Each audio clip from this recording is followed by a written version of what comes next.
Hello, homeschooling families. This is Janet here at Cabinet Homeschool Resource Center. I'm really excited to have Michelle Harris back with us. Yay! Hello, Yay! Thank you for having me again. Thank you for coming again. So if anybody has not was here for our last Facebook Live, Michelle is connected to the homeschool community and also the ESA. We'll talk about what the ESA is a little later. And you are a fellow homeschool mom. Yes, I am. So you want to tell us a little bit about yourself and your family? Okay, so my name is Michelle Harris, and I have surviving quadruplets. So one of my children passed away the day after she was born.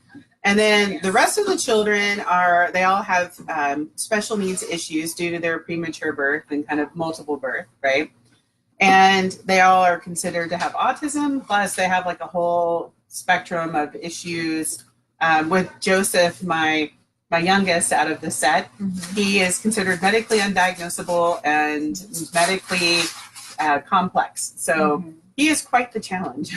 And he is sweet. He's cute. He's a cute little boy. Yeah, and he's so happy. He is. He is. He's a lot of fun because you would think that like disabilities might slow a child down, but they really don't. They're not as limiting, I think, as a lot of people, I guess, worry that they are. So, and then what's great is when you homeschool, you can really focus in right on that. How are we going to make the best learning environment for the child? Yes, absolutely. That sounds really neat.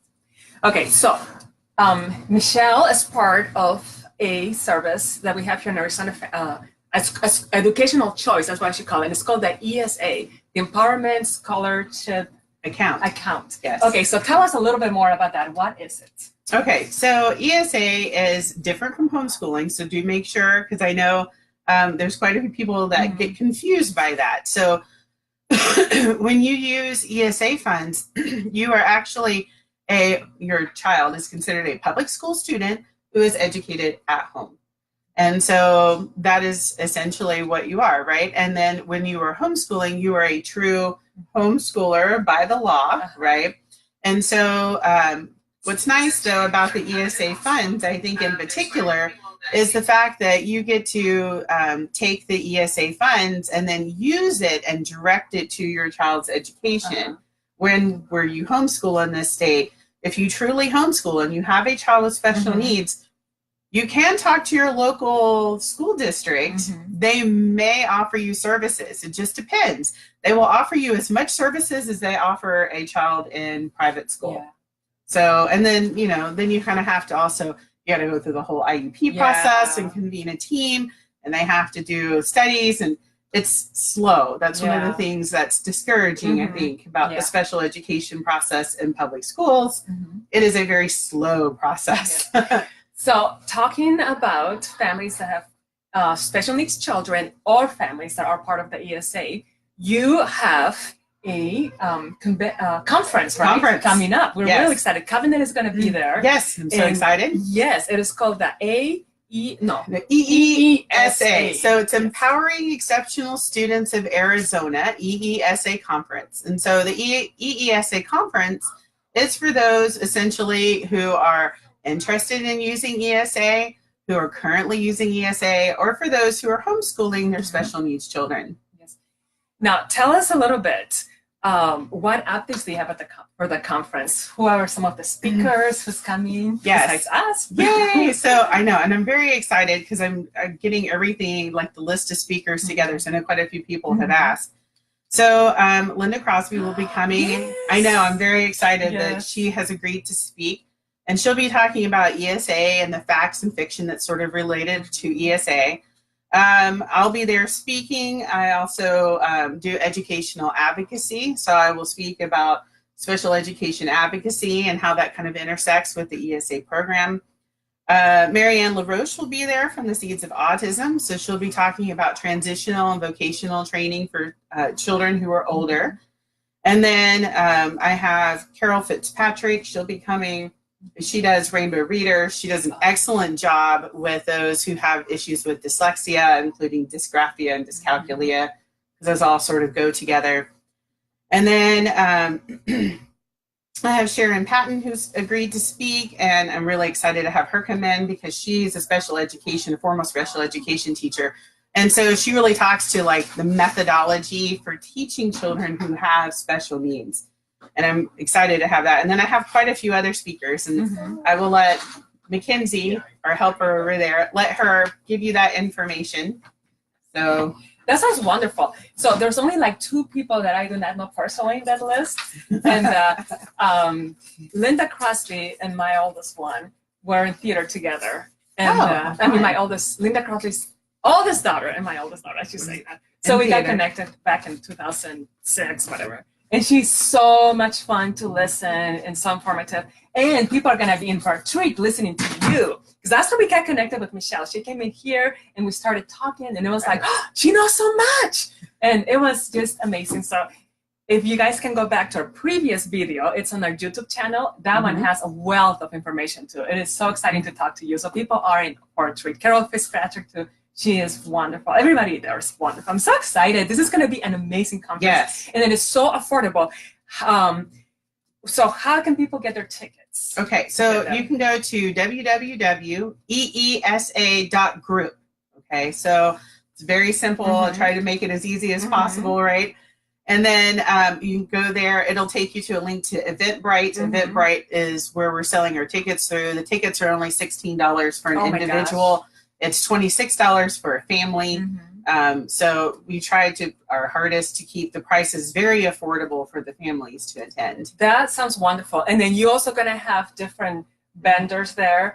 Correct. And then almost all of them pretty much are ESA approved, correct? Correct. So, and that was very important in putting together this conference. I wanted to make sure that I had vendors who were not only ESA approved, but also offered some unique things to parents who are homeschooling their special needs children, right? So like that's super important, because I know a lot of parents, you know, like we have all this wonderful curriculum behind us, but it's not all necessarily geared to teaching a special needs child. And so it'll be great. Like one of the speakers we'll have is Miss Kimberly Marshall. She is currently a special education teacher, and she's going to do like a whole live Q&A that if you have any issues with curriculum and you want to know how to modify the curriculum for your child, she will be able to answer your questions on curriculum modifications. I'm really super excited to have her there because she does all kinds of really fun and interesting stuff. Also, as far as our vendors, I have like Sunblocks coming, and if you've never heard of Sunblocks, they're an amazing educational tool. The numbers are of various sizes. And so when you're doing addition, you can put them together and they should equal the same height. It is the coolest thing I've ever seen. Cool. It is. And it was designed by a gentleman who has dyscalculia, who has a specific learning disability in math. And it's to help teach children number sense. So fantastic product. They're going to be at the conference. Austin and Lily will be at the conference. Oh, I met them. Yeah, Janet is amazing, and she'll be speaking at the conference too.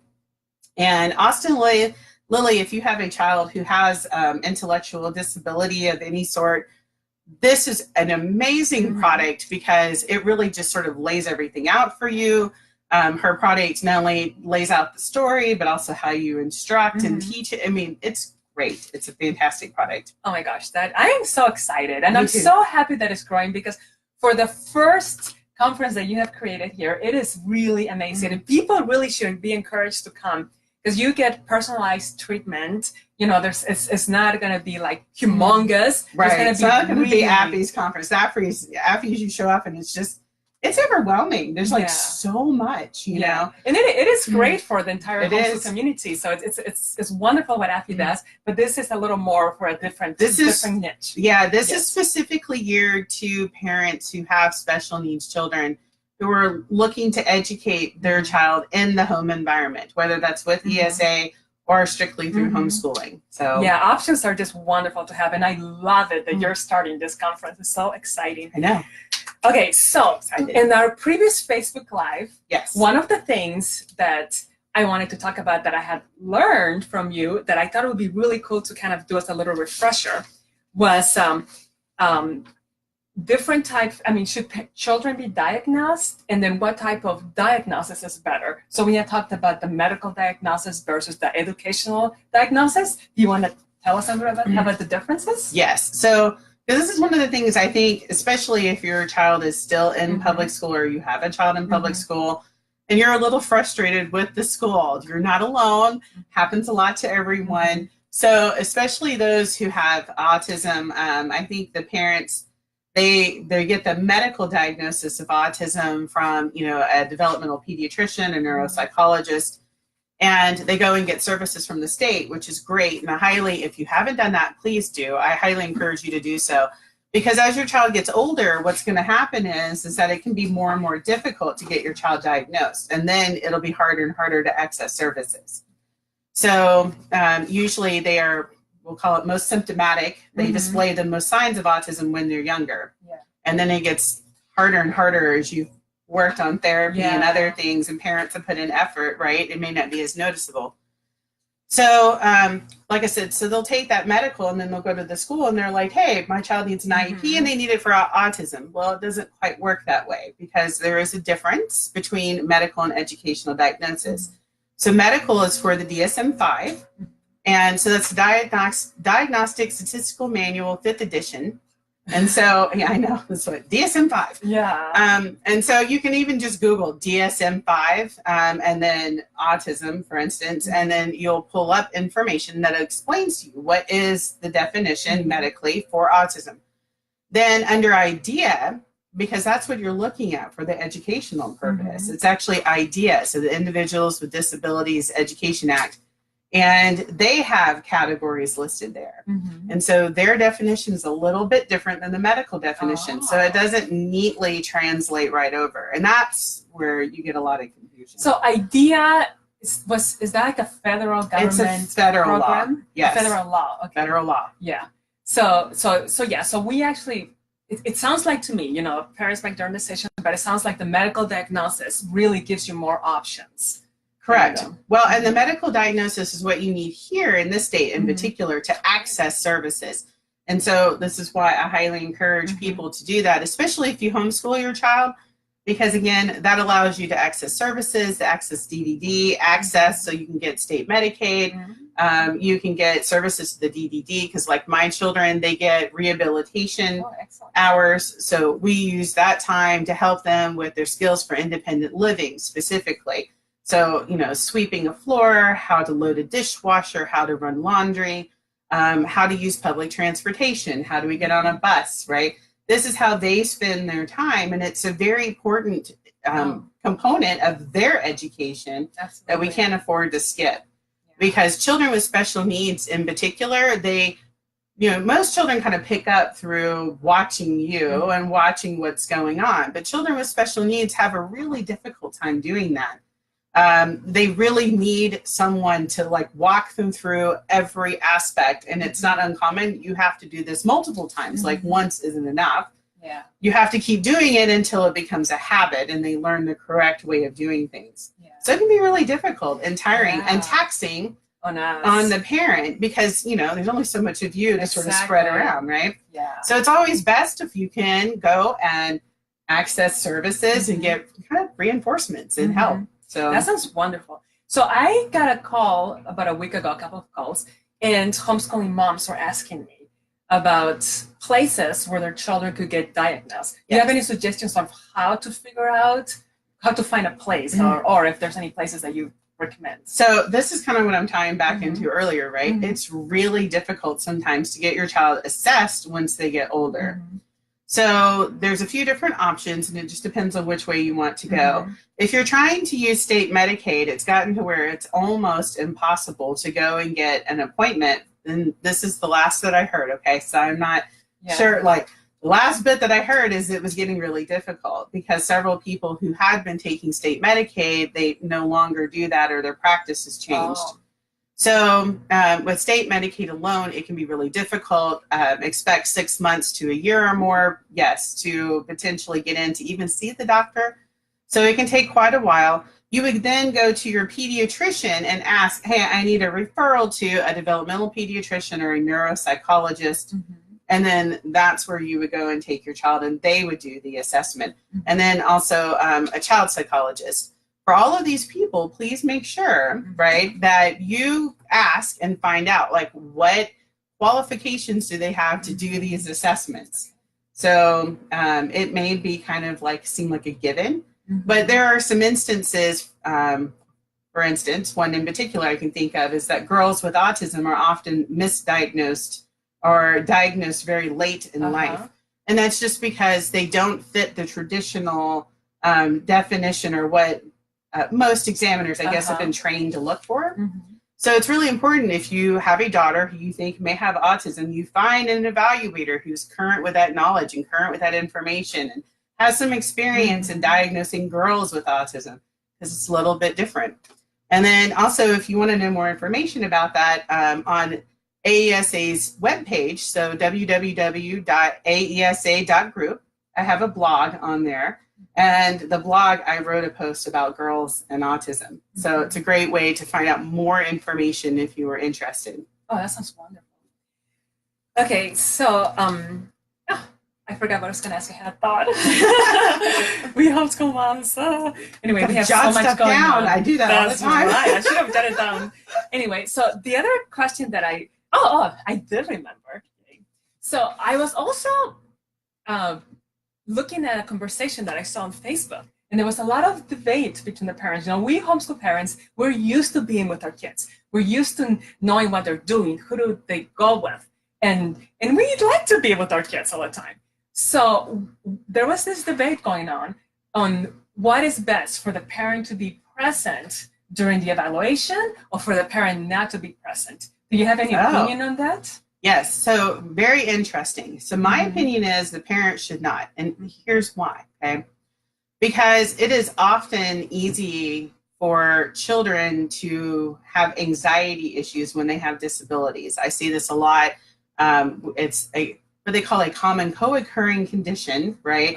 With quite a few disabilities for children to have anxiety. You see this with autism, you can see it with ADHD, you see it with children with low working memory, with low processing speed. So there's a lot of reasons this can sort of develop.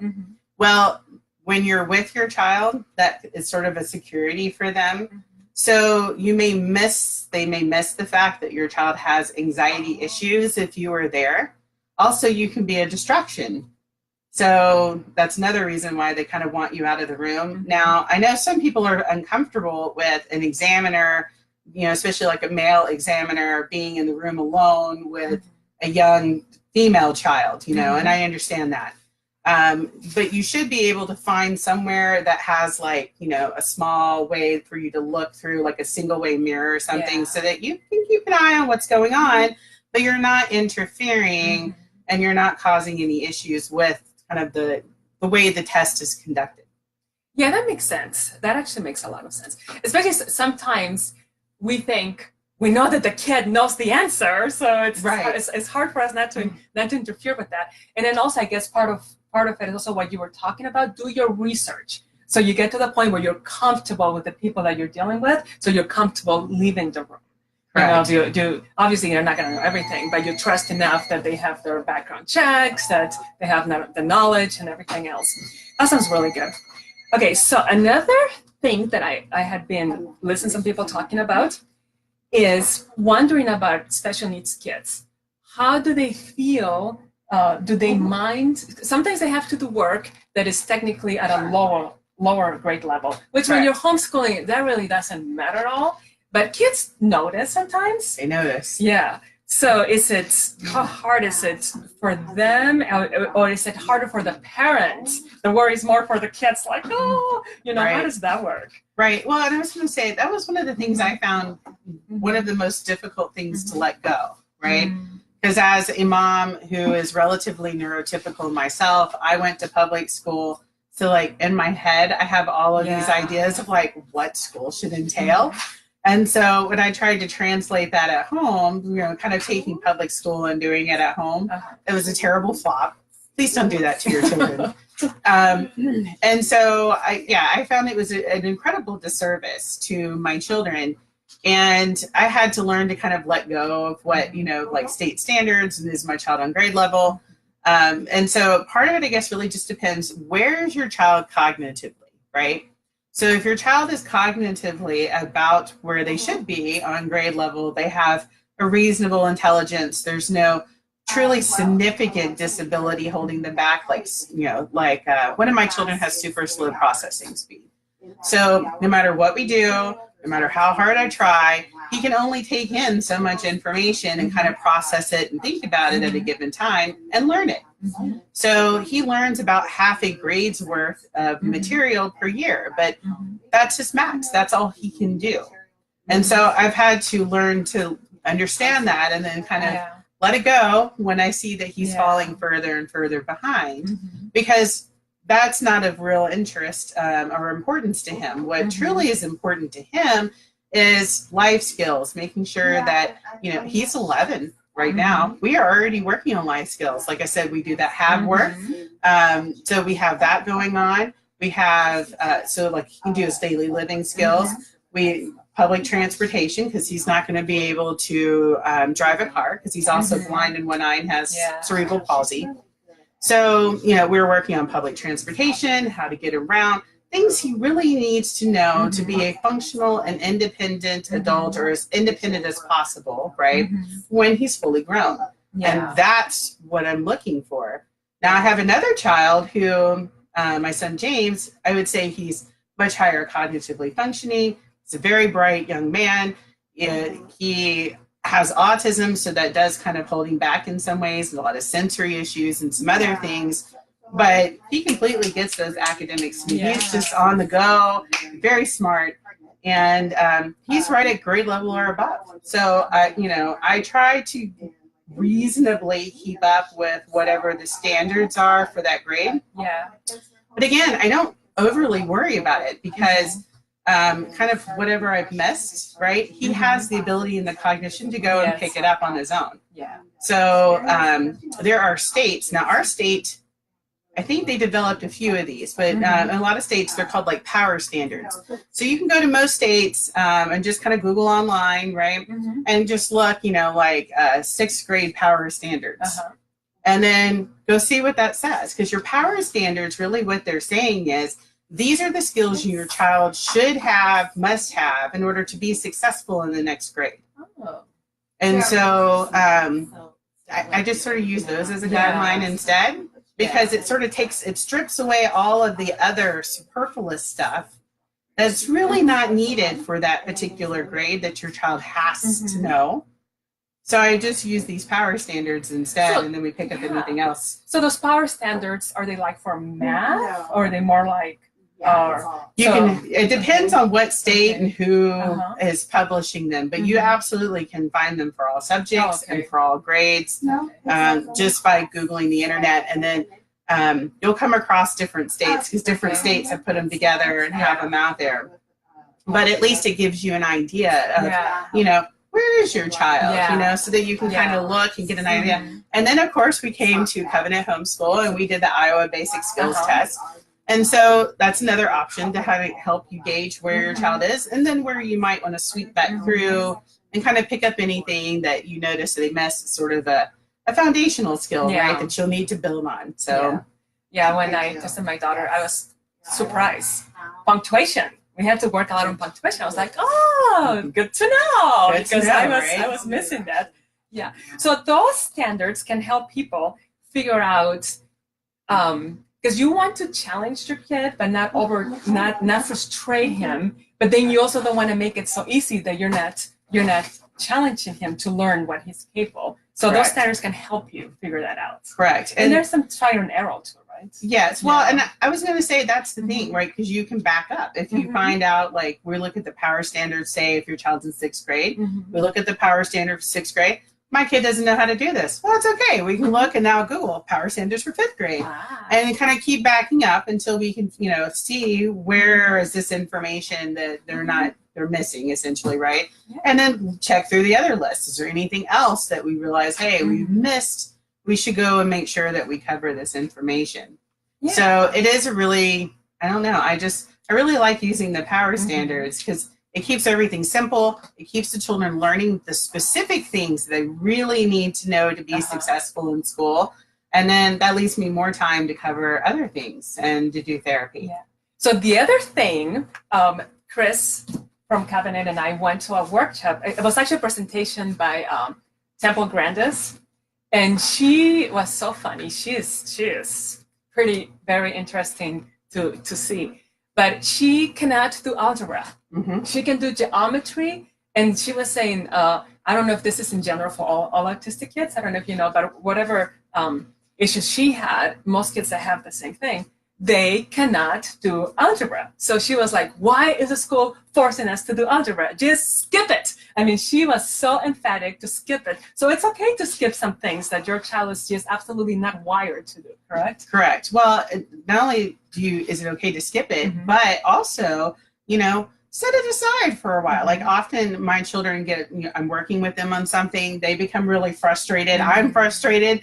So I'm like, we're obviously, none of us are getting it. So let's just put this aside for now. And then we'll come back in 6 months and we'll revisit it. And then, do they understand it in 6 months? Yes, no. If yes, great, we can move on. No, it's okay. We'll put it back aside. We'll come revisit it in 6 more months. Because sometimes it is a level of maturity, Exactly. right? So they may not be quite there yet for whatever reason. Whether it's executive functioning issues, they have attentional problems or something like that, or they have issues with dyscalculia, right? A specific learning disability in math. So whatever that issue is, though, like we'll just set it aside. We'll come back to it later, and then we keep coming back to it and say, like, do we have the ability to work on this now? And if not, we'll just put it aside. In the meantime, we'll use accommodations and other things to, that would be available to any student in public school. I think is very reasonable. And that's one thing I encourage you, if you have not looked, because I think that's a very important thing people forget. Don't force your special needs child to do all this stuff without giving them the same kind of accommodations or modifications they would receive in public school. Because again, I think we all get so, like, here's my workbook, we have to finish the whole thing. No, you have to be considering your child's abilities. And so if your child literally doesn't have the ability to do that information, you're just frustrating them and yourself. So I think it's much better to either set it aside and try to revisit it later, or just to go, you know what, we're having this problem in math. We can't figure out how to do like basic calculations. So my children, they all have dyscalculia. They all have dysgraphia. Two of them have dyslexia. And so there are plenty of times that I just sit there and look at them and like, here's a calculator, honey. So quit trying to figure out what 6 times 6 is, because he's trying to like regroup it as like count 6 sets of 6. So I'm like, you understand the concept. I'm great with that. You got the concept. Here's a calculator. Let's just move on. We'll worry about this stuff later. Sounds good. That sounds amazing. So we have people that start homeschooling for various reasons. Another group of people that start homeschooling is because their children were experiencing bullying in the public school system.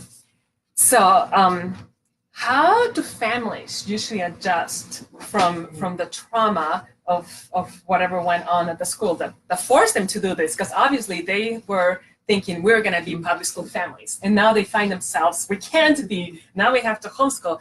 Not only they have to figure out all the academic stuff, but there's also some healing that needs to happen, right? How do they figure out that transition? Right. Well, and we talked in the last video about unschooling. And so unschooling is a great transition, sort of, especially when the child has experienced sort of these traumatic events in public school. Kind of recreating public school at home will not go over well. So the best thing you can do, please take the time, just unschool, right? Sounds a little crazy, but children do learn quite a bit unschooling by just sort of, and if you don't feel comfortable with unschooling, just say child-led learning, because to me, same thing. It's a child-led learning. They're deciding what it is that interests them and kind of pursuing their interests in education.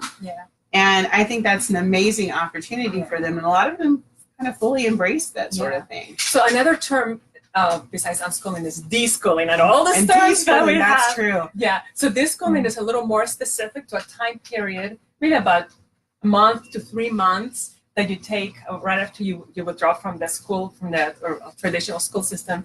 And then you can just start learning about things that happen when you're being together all day long, instead of the child being gone most of the day and then tired at nighttime. Now you have the entire day. Yeah, exactly.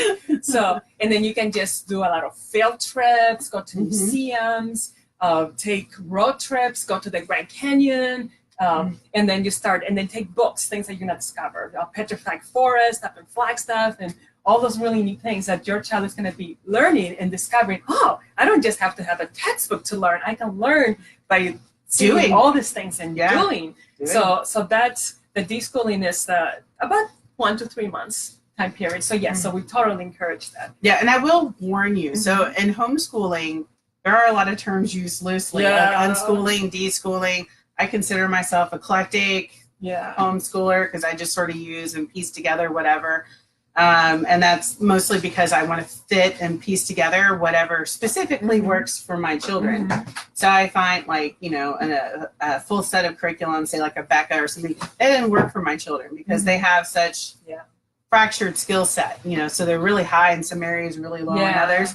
So I just, I piece stuff together. Yeah, but there's a whole lot of ways in which to homeschool your child. Yeah. And when your child has special needs, I think it is so important. Please be flexible with what you decide to do as far as homeschooling and realize that, full set of a Becca curriculum that you purchased, it was a lot of money, but it may not be suitable for your child, and be willing to bail on kind of your plan, right, and your ideas, and then keep looking, because once you kind of find that right mix, it's amazing how fast your children can learn. I know I've had James learn about 1.5 years worth of material, in 1 year. And it's just because, it was something that interested him. He just sort of took off. He liked the curriculum. And so, off he went. He went to the maturity level. Correct. That sounds really good. All those mixtures that happen. Yes. So sometimes special needs kids, they think different. They might act a little differently. Some may look different. And I was reading that most of the bullies, they come from homes that have very little supervision. Now, in the homeschool environment, that's almost unheard of because we homeschool moms like to know what's going on and we like to be we're pretty much right in their business all the time. Yeah, but at the same time, even so, we're all simple natures. I mean, we all have the simple nature. We're not simple natures. No. We're creatures of God with simple nature. Anyway, so sometimes without meaning, kids may notice something and they may say something a little unkind or something not tactful to a kid that's a little different. So what are some suggestions that you have for special needs kids that they have to handle this stuff? And usually there'll be a mom there, so the mom may say, "Oh, don't say that," or I don't know. But even so, we want kids to be able to learn how to handle those things and how to defer. I mean, how to handle that. What are some suggestions you have? Well, I was going to say, sort of like kids on the who have special needs disability are so very different, and the moms are also very different. Yeah. So some of them, they haven't told their children that they have, any kind of disability. Some of them are unaware that they are even, different from everyone else. And so, the child themselves definitely would not be a good person to discuss that because they're not even aware of their differences. My children, I told them early on because I believe they needed to know. And the reason I felt that way is because even though, say, like my son Joseph, who is a little more limited in his understanding of just everything in general, I thought it was important for him to be able to self-advocate, right? He needs to understand he's different and how is he different so that he can help explain that to others and self-advocate as needed. And so, I'm really into making sure your child knows so they can help with that self-advocacy. And then I also feel like it helps with self-esteem because as your child grows older, a lot of them will notice they are different from others. And I think it helps them understand, like, yes, I might be different, but I'm different and there's a reason for it. It's not that I'm just different. I don't know why, but there's a reason. And then that can help and encourage them with self-advocacy. Now for parents, if you're ever wanting to talk to somebody, please go talk to the parents, of the child who has the disability. Talk to them, find out, you can ask them, what is your child's issue? What disability do they have? What kind of things do they have an issue with? So a child with sensory issues, Like my daughter Margaret, she has sensory issues that are auditory. So things get too loud, she'll cover her own ears and then she'll scream. So that can be like a really alarming thing that can happen, you know. So it's nice, and I often try to warn people if I know that it's about to get noisy. But these are important things that as a parent, like you may want to go talk to that person and go, hey, you know, I'd like to take into consideration what's your child's issues with special needs, and what can I do to help accommodate, to help, you know, everybody kind of fit in. That sounds really good. And then that also allows and sort of opens up that door to say, you know, my child is curious. Can they talk to your child or talk to you, and get questions answered? Yeah. So I was clicking around a website that I know you had recommended, and I came through Domokos, DOMOKOS.com. Probably totally mispronounced it, but and they have free ebooks on ideas on how to learn positive ways to deal with potential situations like this. So that could be a really good place for parents that need ideas on that. Absolutely, and there are actually quite a few things out there for free, especially for bullying. Not only to talk to students about why we shouldn't bully, you know, and what does that look like, and what would constitute bullying. Because a lot of times children don't even understand that basic aspect, you know, what constitutes bullying. And so this sort of allows you to kind of open up the doors and sort of have these discussions so they understand, and they don't unintentionally bully somebody else. Yeah, that sounds really good. I'm just really excited that we've gotten together, because I envision us having Facebook Lives. Oh yeah, This will be great with new subjects and things that people come in here at Cabinet, or they call us and they ask me. I'm like, special needs not my specialty, so let me jot this down and get to Michelle. So it's really exciting. Okay, so one of the last things I wanted to do is talk a little bit more about the Empowerment Scholarship account. Yes, because we talked a little bit earlier, but it seems to be a really good option for some families. So just tell us, we touched it, but just a little more in depth. What is the ESA? And also, for those that want to join it, what is the best way to do that? Okay, so like I said, ESA is its own separate entity, right, in the state. It's not homeschooling, it's something different. And it's unfortunate that, I say unfortunate, so like the last proposition was voted down. Sad about that. Yeah, so, and I know like people are like, really? It's sad? Yes, I'm really sad, because it was a way in which parents could come and opt into ESA and kind of join without having to do the 100 days in public school. So if your child is not entering into kindergarten, or you're not an active military family, and there may be a few others, because the last I heard, adoption, I think. Well, the last I heard about foster adoption, I wasn't sure, and I don't know what was decided, whether they had to do the 100 days or not. There's been a little question in there, but I will say, if you do have to do the 100 days, because we had to do the 100 days of public school, because I didn't get my children in when they were in kindergarten, or entering into kindergarten. So we did an online public school. So that was what we utilized. And I think it worked great in the fact that with it being an online public school, we did it at home, so I could help them. I knew they weren't subject to bullying. I also knew, like any other issues, right, I could kind of help take care of that. We often sat as a group and sort of did these lessons, which I don't think you're technically supposed to do, but with special needs children, and I have 3 of them, I'm like, going to be a little flexible here. So we were doing all these lessons together, and but it allowed us to get that 100 days in, and so that we could then apply for ESA. So and there are a little different requirements technically when you do public school online, because it's an hour requirement and not day. And then the hours depend on what grade is your child in. But once you kind of jump through those hurdles and then get to apply, kind of the doors really open up. So you get a minimum of $6,000 per year to use to educate your child. And essentially, you are the school district. Like, I am the superintendent of Harris School District. Yay! I know, right? Like, I am my own superintendent. Because give yourself a fancy name, you know? I know, right? Like, I need to work on that. But yeah, that's essentially what you are, though, because the state then takes 90% of the money that it's supposed to go to the public school, and they send it to you instead. So usually it's a minimum of 6,000. It can be as much as $35,000 a year. Wow. I get right about $32,000 a year for my son who has MDSSI. So he's considered multiply disabled with severe sensory impairment. And then the children with autism get around $26,000 a year. And this is all per child. And so it's a significant amount of money. And it helps tremendously, because what it does is it allows me to buy specialized curriculum for them. It allows me to hire teachers to come in. They're considered tutors under ESA.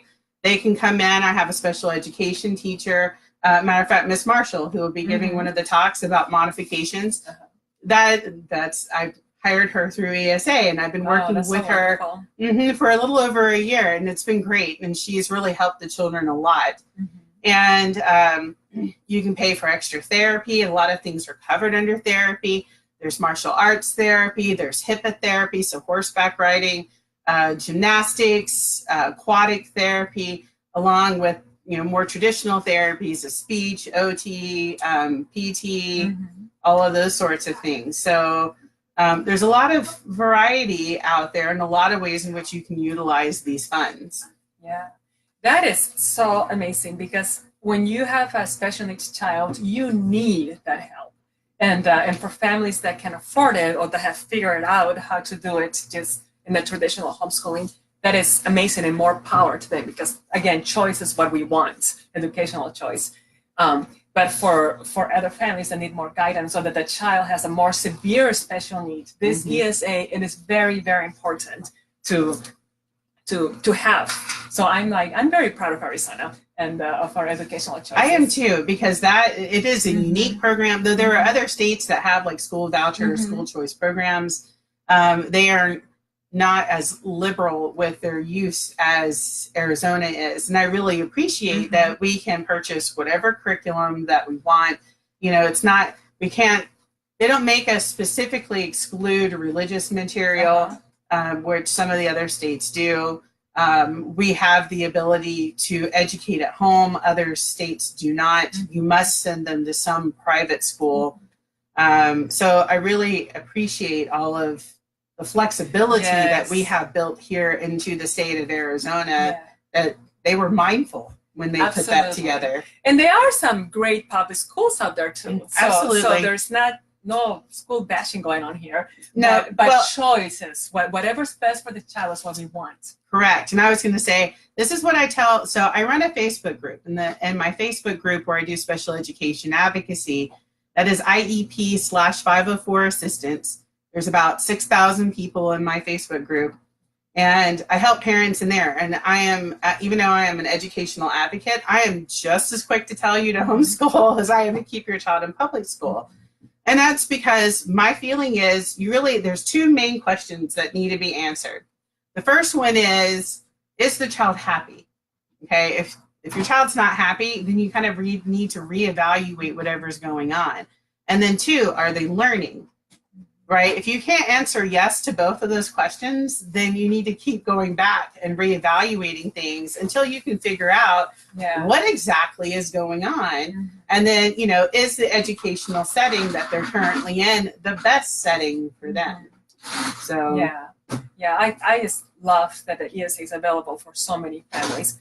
So, and in your conference, the AESA conference, I just love it that you are making it open for anybody that has special needs. And anything else that we missed about the ESA before we close our Facebook Live? Well, no, just the EESA conference, so Empowering Exceptional Students of Arizona. Again, as you were saying, it's for any parent who has special needs children.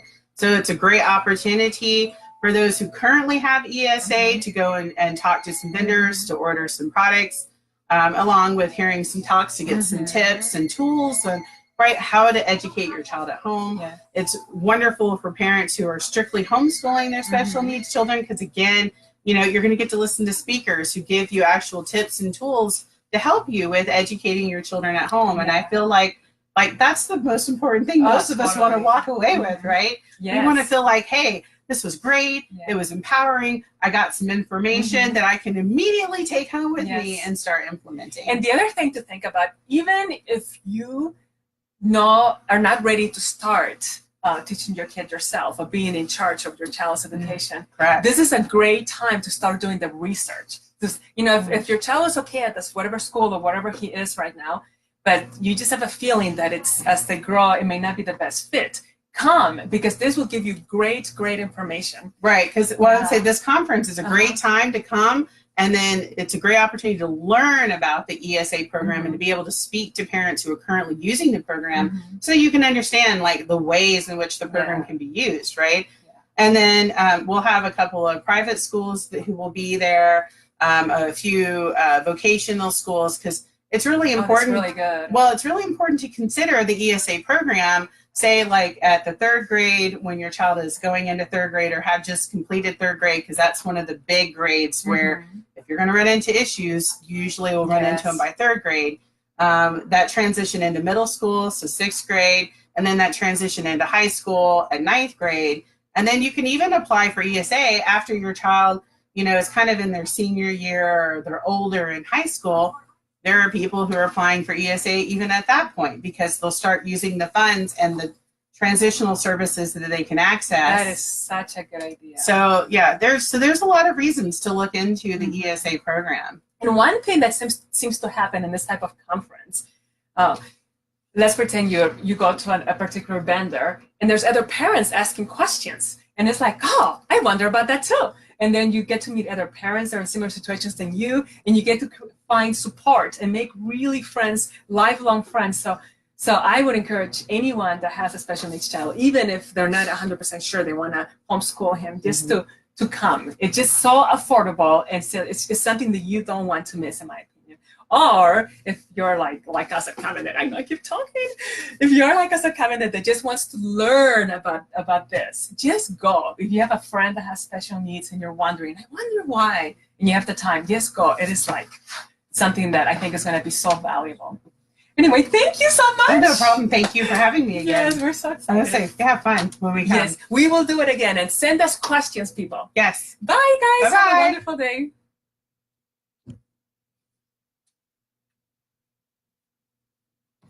Thank you. This was really nice. No problem.